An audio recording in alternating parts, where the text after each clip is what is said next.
নমস্কার, বাংলার প্রাইম টাইমে আরও একবার আপনাদের সবাইকে স্বাগত। বাংলার প্রাইম টাইমে আমি ঈশান দেব রয়েছি আপনাদের সঙ্গে। আর বাংলার প্রাইম টাইমে আজকে কি নিয়ে কথা বলবো লোকসভা নির্বাচন যত এগিয়ে আসছে তত যেন ঘটনার ঘনঘটা বাড়ছে বাংলার রাজনীতির আকাশে। আজকে যে ঘটনা নিয়ে বলবো তার সঙ্গে সরাসরি রাজনীতিকে যুক্ত করতে পারবেন কি পারবেন না, এখনও বিষয়টাকে জল্পনার স্তরে রাখবেন কি রাখবেন না সেটা আপনাদের ব্যাপার, বিচারটা আপনারাই করবেন। কিন্তু রাজনীতির সঙ্গে এর যোগ যে একেবারেই নেই সে কথা যাকে নিয়ে এত কথা আজকে হবে তিনিও কিন্তু অস্বীকার করছেন না। হ্যাঁ, বিচারপতি অভিজিৎ গাঙ্গুলির কথা বলছি। কলকাতা হাইকোর্টের অত্যন্ত চর্চিত বিচারপতি অভিজিৎ গঙ্গোপাধ্যায় তিনি জানিয়ে দিয়েছেন তিনি পদত্যাগ করতে চলেছেন বিচারপতি পদ থেকে, অর্থাৎ হাকিম সরছেন। হাকিম সরলেও তার হুকুমগুলো থেকেই যাবে, হুকুম কিন্তু নড়বে না। কিন্তু এখান থেকে যে সরছেন তার ফলে তিনি দুর্নীতির বিরুদ্ধে যে যুদ্ধ ঘোষণা করেছিলেন সেই যুদ্ধ থেকে কি সরে আসবেন নাকি অন্য কোনো মঞ্চ থেকে গিয়ে যুদ্ধটা শুরু করবেন নতুনভাবে, তা নিয়েই বাংলার প্রাইম টাইমে আমি ঈশান দেব রয়েছি আপনাদের সঙ্গে, আর আমার সঙ্গে রয়েছে বিশাখা। একদমই ঈশান, যে কথা তুমি বলছিলে যে হাকিম সরলেও হুকুম কিন্তু সরবে না, কারণ হুকুম তো ইতিমধ্যেই যে সমস্ত হুকুমগুলো জাস্টিস গাঙ্গুলি বা বিচারপতি অভিজিৎ গঙ্গোপাধ্যায়ের তরফ থেকে দেওয়া হয়েছিল তাতে করে এখনো পর্যন্ত যে ছবিটা দেখা যায় যে এই মুহূর্তে দাঁড়িয়ে রাজ্যের যে শিক্ষা দফতর তার প্রায় অধিকাংশ অংশটাই চলে গিয়েছে গারদের পেছনে। আর সেই জায়গা থেকে এবার যেটা দেখা যাচ্ছে যে এবার সেই জাস্টিস গাঙ্গুলি তিনি বলছেন তিনি মঙ্গলবার দিন পদত্যাগ করবেন। প্রথমে তিনি চিফ জাস্টিসের কাছে মৌখিকভাবে বলবেন এবং তারপর ভারতের রাষ্ট্রপতির কাছে একটি চিঠি লিখে তিনি পদত্যাগ করবেন বিচারপতি পদ থেকে, এবং সেই মুহূর্ত থেকে তিনি প্রাক্তন বিচারপতি হিসেবে গণ্য হবেন। কিন্তু কেন হঠাৎ জাস্টিস গাঙ্গুলি বিচারপতি পদ থেকে কেন তিনি ইস্তফা দেবেন এই নিয়ে জল্পনা, কিন্তু কোনো প্রশ্নের উত্তর তিনি দিতে না চাইলেও এবার একটা জল্পনা চলে আসছে, যেহেতু একেবারে লোকসভা নির্বাচন দোরগোড়ায়, এবং সেই জায়গা থেকে তিনি নিজেও বলছেন যে 5 তারিখের পরে আর কোনো তারিখের দিকে তাকিয়ে থাকতে হবে কিনা, 7 তারিখ কোনো বিশেষ ঘোষণা করবেন কিনা, তার জন্য অবশ্যই মানুষকে তাকিয়ে থাকতে হবে 7 তারিখ এবং তার আগে 5 তারিখের জন্য, কারণ যত প্রশ্নের উত্তর সব তিনি দেবেন সেই 5 তারিখ অর্থাৎ আগামী মঙ্গলবার। হাতে রইল মাত্র একটা দিন, আগামীকাল তিনি হাইকোর্টে যাবেন, কিন্তু তিনি বিচারপতি হিসেবে কোনো রায় দেবেন না, তার যে অর্ধ সমাপ্ত কাজগুলো রয়েছে সেগুলোকে সমাপ্ত করবেন তিনি, সে কথাই জানিয়েছিলেন। এবং এক্ষেত্রে এটা বলে রাখা ভালো, এটা বলে রাখা দরকার যে কলকাতা শহরে এসে শহরের প্রাণকেন্দ্র ধর্মতলায় বছরের পর বছর ধরে যে বেকার যুবরা যারা যোগ্য অথচ চাকরি পাননি, তারা যে দাবি জানাতে কোথাও হতাশ হয়ে গিয়েছিলেন, তাদের সেই দাবিগুলোকে শুধুমাত্র ন্যায় দেওয়া নয়, তাদেরকে চাকরি পর্যন্ত পাইয়ে দেওয়া, ন্যায়ের পদ্ধতি মেনে সেইটা করে দেখিয়েছেন জাস্টিস অভিজিৎ গাঙ্গুলি। আর সেই কারণেই তাকে তারা ভগবান হিসেবেও মানেন। এরপরে তার নতুন ইনিংস কী হতে চলেছে সেদিকেই তাকিয়ে গোটা বাংলা তথা দেশের মানুষ।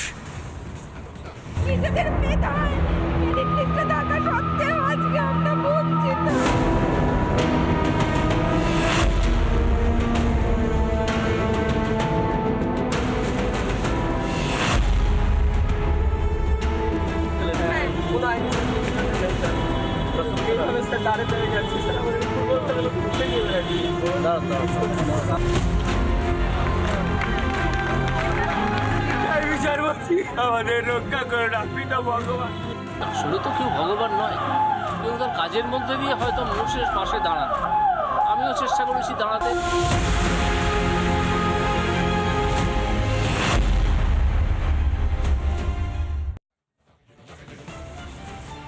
একের পর এক মাইল ফলক সিদ্ধান্ত নিয়েছেন, রায় দিয়েছেন, নির্দেশ দিয়েছেন বিচারপতি অভিজিৎ গঙ্গোপাধ্যায়।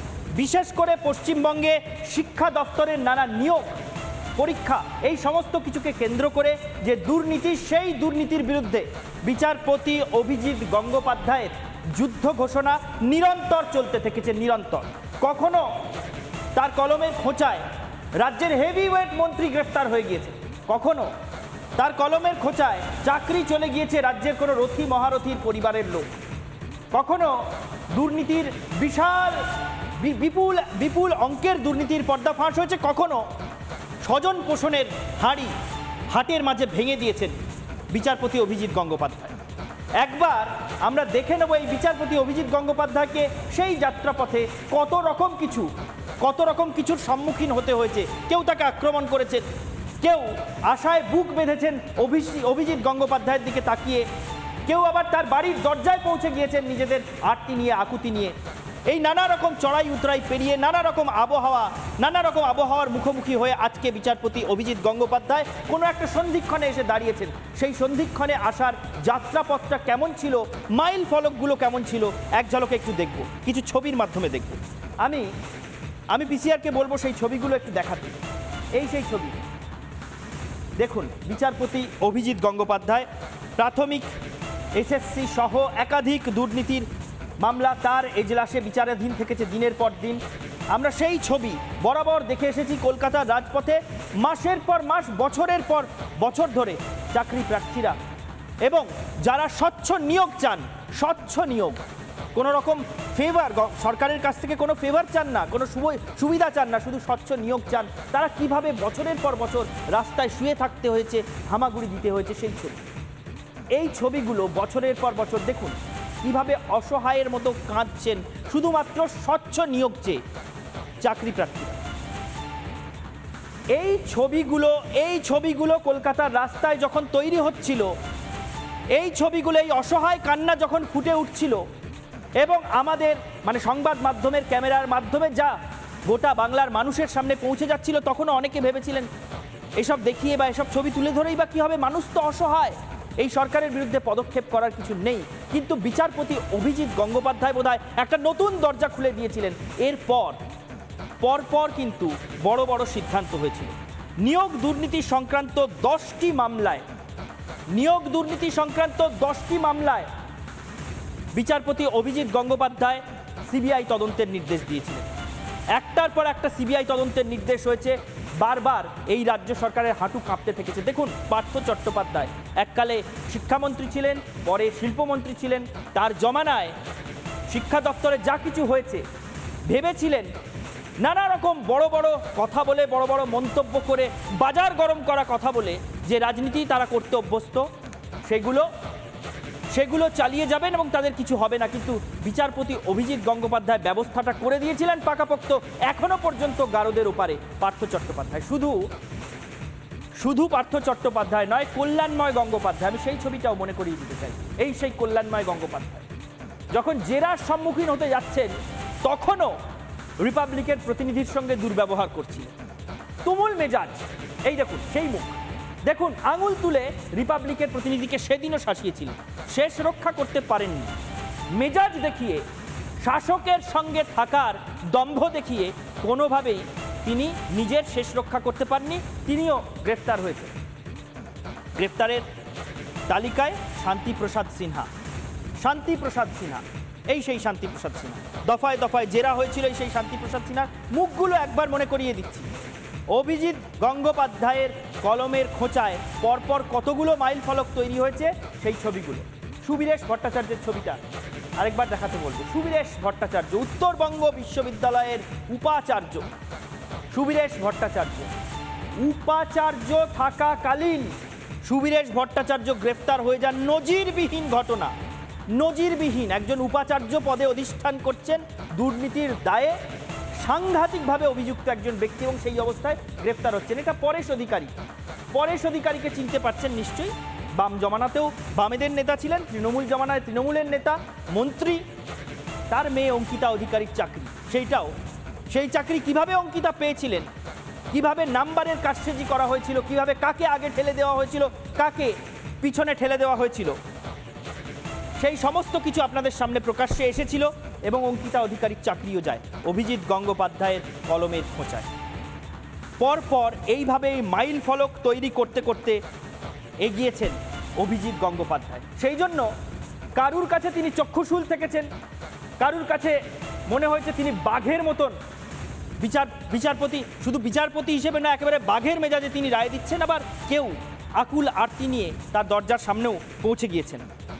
দেখুন, আমরা দেখব চাকরি প্রার্থীরা এবং বিভিন্ন অংশের মানুষ বিচারপতি অভিজিৎ গঙ্গোপাধ্যায় সম্পর্কে তাদের কি মতামত ব্যক্ত করছিলেন এতদিন ধরে।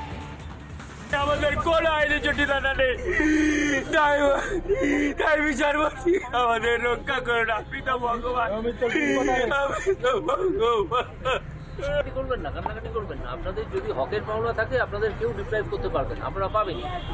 ঠিক আছে, ভারতবর্ষের আইন এটুকু অন্তত এনশিওর করে যে যাদের হকের পাওনা তারা সেটা পাবে। আপনি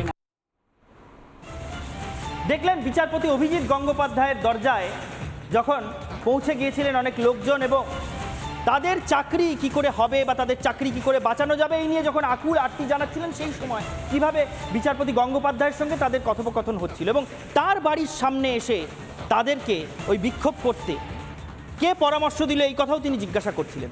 নানা রকম খেলা, নানা রকম স্ট্র্যাটেজি, কৌশল চলছিল, তিনি বুঝতেও বোধহয় পারছিলেন। সেই জন্য তিনি নিজেও সচেতন ছিলেন যে সব অংশের সমর্থন পাবেন না, অনেকেই সমালোচনা করবেন। বিচারপতি অভিজিৎ গঙ্গোপাধ্যায় নিজের এই যাত্রাপথকে ঠিক কিভাবে দেখছিলেন, তিনি সমাজের কোন অংশের কাছ থেকে কোন ধরনের মতামত পেতে পারেন, কার থেকে সমর্থন বা কার থেকে বিরোধিতা, কি বলেছিলেন তিনি, সেটাও একবার দেখুন।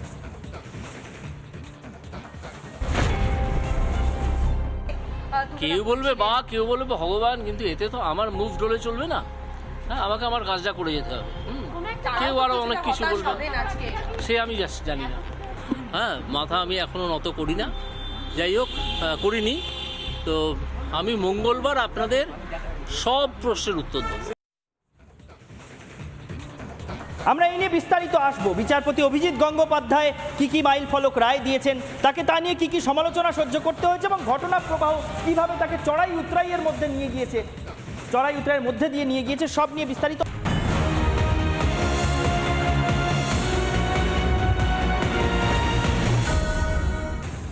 বিচারপতি পদ থেকে অবসর নেওয়ার পর বা ইস্তফা দেওয়ার পর বিচারপতি অভিজিৎ গঙ্গোপাধ্যায় কি করতে চলেছেন? তিনি কি রাজনীতিতে আসতে চলেছেন? এই নিয়ে জল্পনা চলছে, সব মহলে জল্পনা শুরু হয়েছে তিনি রাজনীতিতে আসতে চলেছেন কিনা। তিনি স্পষ্ট জানাননি, কিন্তু তার কথায় ইঙ্গিত রয়েছে। অবশ্য যদি রাজনীতিতে আসেন তাহলে কোন দলে যাবেন সে নিয়ে এখনো স্পষ্ট কোনো মন্তব্য করেননি। যেদিন ইস্তফা দেবেন তারপরেই সব জানাবেন বলে তিনি জানিয়েছেন। কিন্তু তিনি রাজনীতিতে আসুন বা না আসুন, কোন মঞ্চে যাবেন বা না যাবেন তা নিয়ে সকলের কৌতূহল থাকবে ঠিকই। তবে তার আগে একবার দেখে নেওয়া জরুরি, খুব ছোট্ট করে, যে বিচারপতি অভিজিৎ গঙ্গোপাধ্যায়ের এই কর্মজীবন কোথা থেকে শুরু হয়েছিল এবং কোথায় এসে শেষ হচ্ছে। আমরা একবার দেখে নেব ছোট্ট করে বিচারপতির নতুন ইনিংসের আগের ইনিংস কেমন ছিল। 2রা মে 2018 কলকাতা হাইকোর্টে অতিরিক্ত বিচারপতি হিসেবে যোগদান বিচারপতি অভিজিৎ গঙ্গোপাধ্যায়। তারপর 30শে জুলাই 2018 অতিরিক্ত বিচারপতি হিসেবে যোগদান। তারপর 2020 সাল স্থায়ী বিচারপতি হিসেবে কাজ শুরু করলেন অভিজিৎ গঙ্গোপাধ্যায়। এরপর 2021 সালে এসএসসি মামলায় একের পর এক নির্দেশ মানে মাইল ফলক নির্দেশগুলো বিচারপতি অভিজিৎ গঙ্গোপাধ্যায় দিতে শুরু করেন 2021 সাল থেকে এবং এক একটা নির্দেশ পশ্চিমবঙ্গ সরকারের শিরদাঁড়ায় কাঁপুনি ধরাতে শুরু করে। এরপর 5ই মার্চ 2024 বিচারপতি অভিজিৎ গঙ্গোপাধ্যায় ঘোষণা করলেন যে তিনি বিচারপতি পদ থেকে ইস্তফা দেওয়ার সিদ্ধান্ত নিয়েছেন এবং 7ই মার্চ তিনি ইস্তফা দেবেন।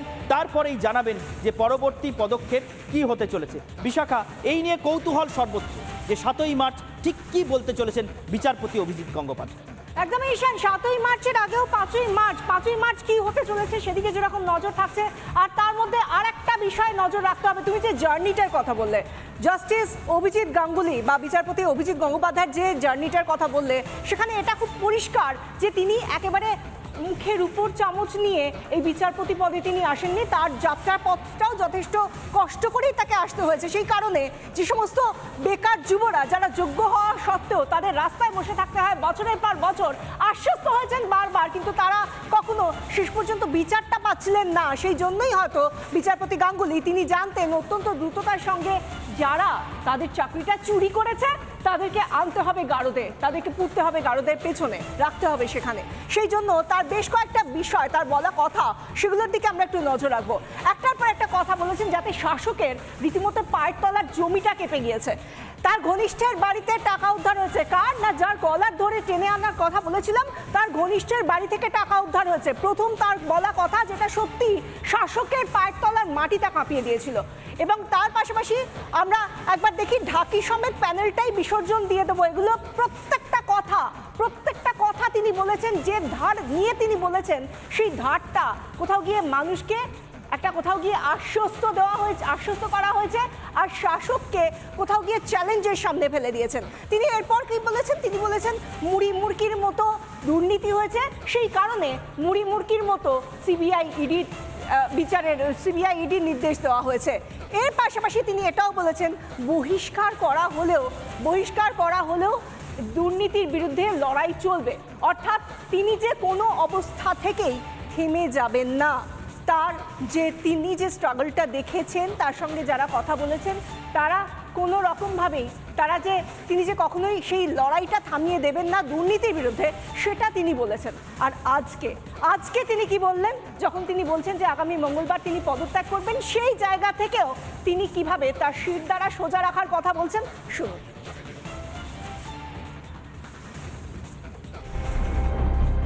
আমি বিচারপতির পদ থেকে মঙ্গলবার পদত্যাগ করব। পরশুদিন আমি ভারতের রাষ্ট্রপতিকে চিঠি লিখে জানিয়ে দেবো, এবং সেই মুহূর্ত থেকে মুহূর্তে আমি চিঠিটা পোস্ট করব, সেই মুহূর্ত থেকে আমার রেজিগনেশন কার্যকর হবে।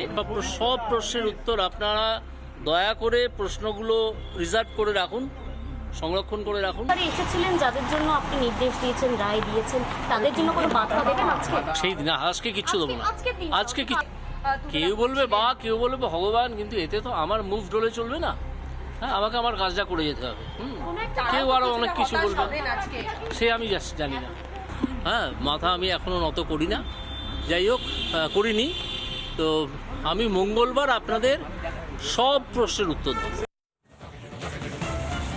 বিচারপতি অভিজিৎ গঙ্গোপাধ্যায় নিজেও আজকে স্পষ্ট মন্তব্য করতে চাইলেন না, বারবার বললেন সংবাদ মাধ্যমের প্রশ্নের মুখে যে যা বলার পদত্যাগের পরেই বলবো, ইস্তফার পরেই বলবো।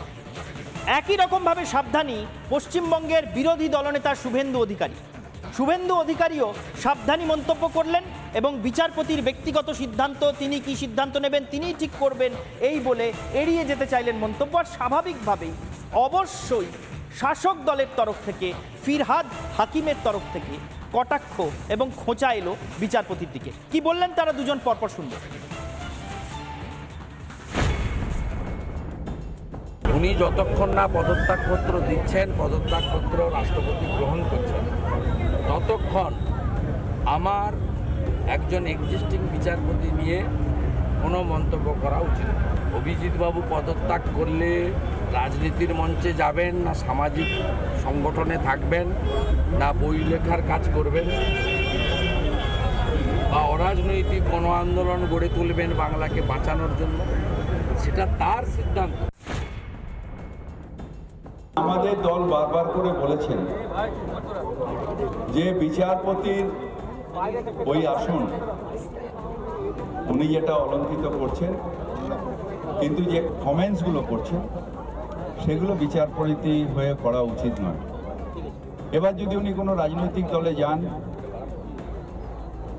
তাহলে সেটা রাজনৈতিক লড়াই হবে,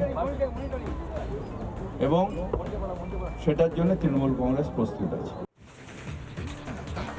যে বিচারপতি গঙ্গোপাধ্যায়কে চাকরি প্রার্থী থেকে শুরু করে বাংলার সাধারণ মানুষ, তারা এক সময় কেন এখনো পর্যন্ত ভগবানের অন্য রূপ হিসেবে দেখে এসেছেন, তিনি যদি এবার নতুন ইনিংস রাজনীতিতে শুরু করেন, সেক্ষেত্রে তাদের জন্য কি একটা নতুন দিগন্ত খুলে যাচ্ছে?